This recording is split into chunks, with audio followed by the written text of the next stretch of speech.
আসসালামু আলাইকুম। সুপ্রিয় শিক্ষার্থীরা, আজকে আমরা কতগুলো গুরুত্বপূর্ণ প্রিপোজিশন শিখব।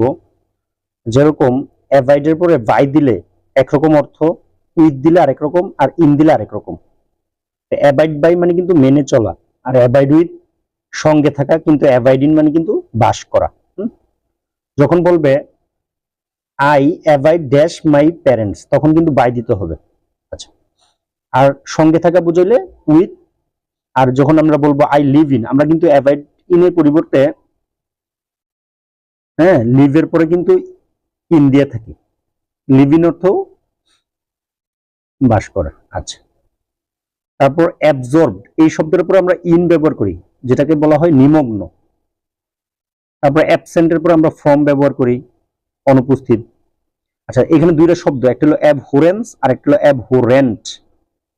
আমরা অ্যাবহোরেন্সের পরে কিন্তু অফ দিই, কিন্তু অ্যাবহোরেন্ট লাস্টে কি আছে? টি। এটার পরে আমরা টু দিই।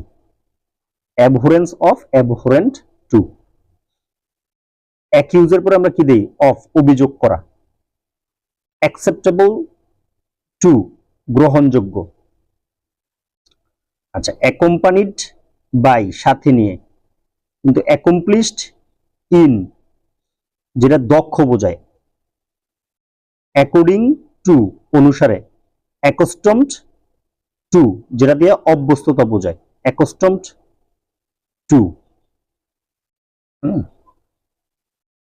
তারপরে অ্যাড টু, যোগ দেয়া।